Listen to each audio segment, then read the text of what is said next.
Why the hell do I have to do this? Because I almost wish you're the only one that actually looks good looking and marketable. No, I'm not doing this. I don't care what you say. You're putting on the shiny waistcoat, you're gonna do the thing. I'm not wearing the waistcoat. Look, if you don't, we may just have to, unveil all of your internet history. They know about the rope stuff anywhere. Why should I care? Look, you do this, or your playtime may be a little limited. Why? What have you done?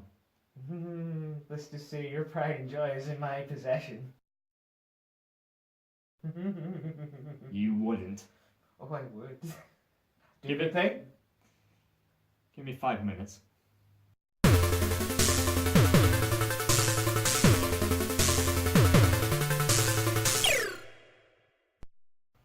Hello and welcome to a brand new feature here at Flunge Gaming called Flunges Freebies. Here I shall voluntarily be taking a look at some of the free games that we get for those of you who have PlayStation Plus membership.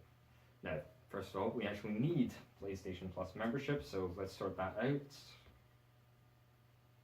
How much?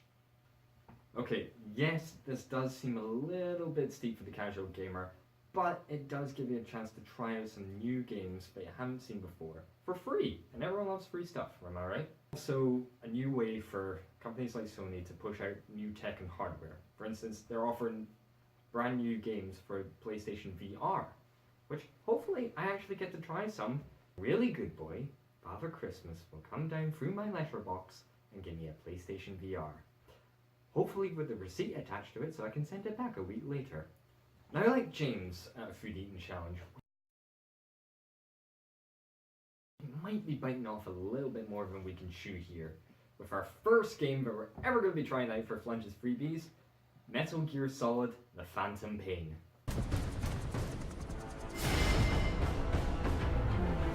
There's a lot to sink our teeth into this game, whether you're a long-time fan of the series, or you're just starting out and want to try something different. Word of warning to the newcomers of MGS, however, you will lose the plot over the plot as many times as series creator, writer, director, and ad for self-medication Hideo Kojima has when writing this series.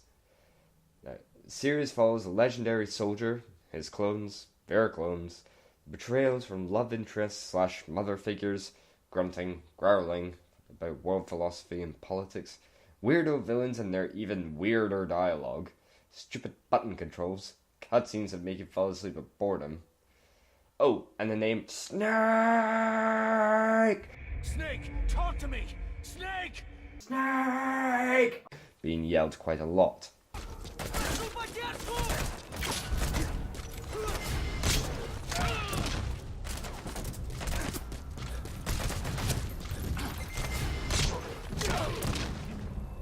anyone actually follow the plot for Metal Gear Solid? No. No.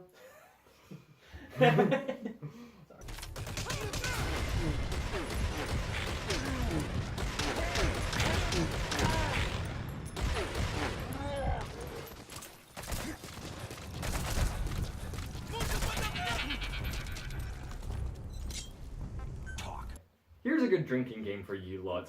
See if you can take a shot every time one of the things that I've just mentioned comes up within the first hour of the game. See if you're still alive afterwards. I'll admit right off the bat, I didn't have the time to complete this game before doing this review, because A, I am not a professional being paid to do this, as I actually have a life outside this channel, as well as a job, and B, I've only just been recently motivated to do this.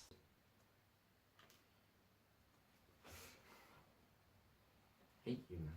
Now set in the gritty, dirty, dusty wastelands of the mid-80s, not the neon love letter to bad hair and dystopian sci-fi movies, we travel to the vast open worlds of Afghanistan and Africa, because, let's face it, what isn't an American soldier in either of these regions?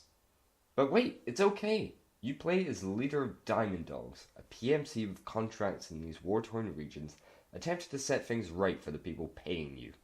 Though, maybe not the best idea for a stealth operative to be helicoptered into the battlefield blasting kids in America from the speaker.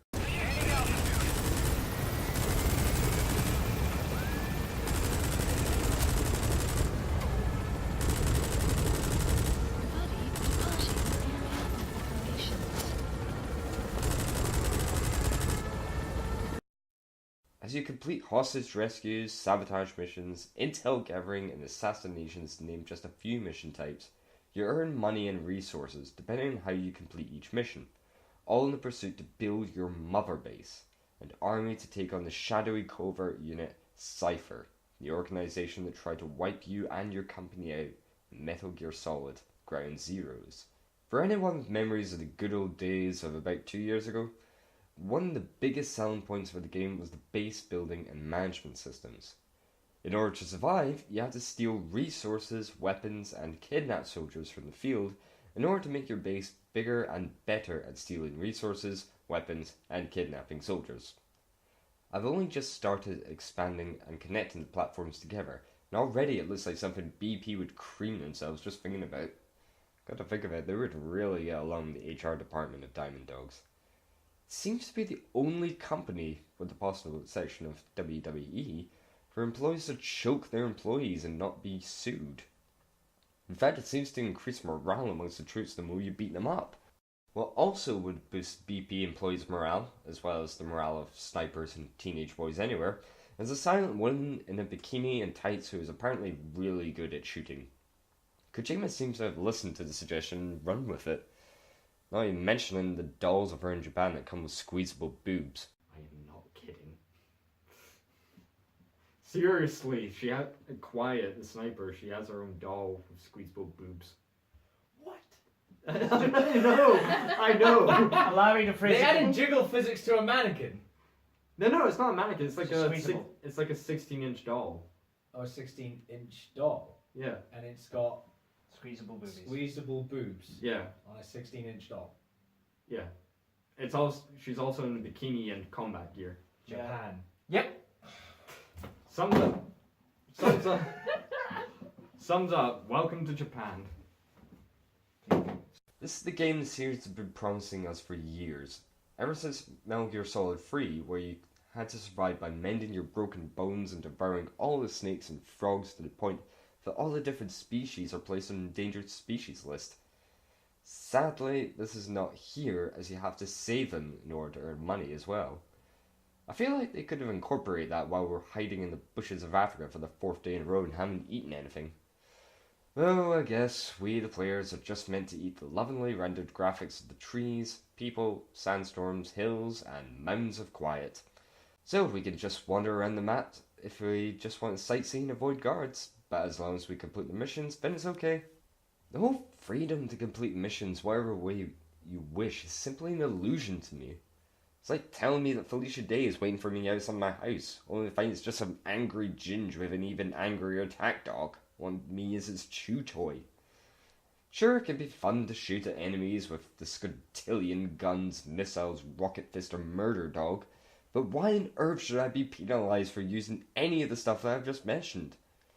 You get a score and rank after completing each main mission, which should please the completionist nutters out there who had to 100% everything in life as if they're back in high school.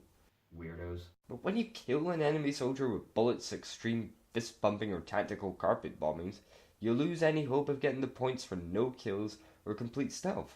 Therefore, you can't get the highest ranks. It's frustrating, that's what it is. Overall, I would recommend The Phantom Pain if you're a long-term fan of the series, trying to soak in as much of the story as you can. If you're new to the series and want to try this out, you might need a 6-week intensive training course and at least know what happens in the previous games, but you will get there. If you're a fan of being the boss of your army and company, micromanaging everything, then this will keep you amused. If you like fighting the way you want, then this will scratch your itchy trigger finger.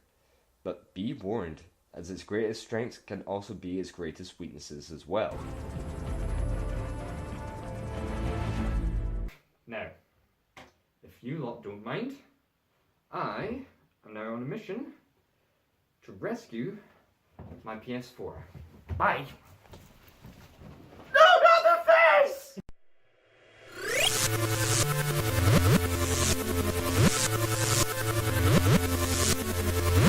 Where did Big Boss and / Punish Snake and his comrades get these iDroids? This futuristic gadget that works as GPS, base manager, calendar, Uber, and Amazon Click and Collect. Either Kojima was taking liberties with the technology of the era, or Steve Jobs was secretly made his millions developing weapons tech.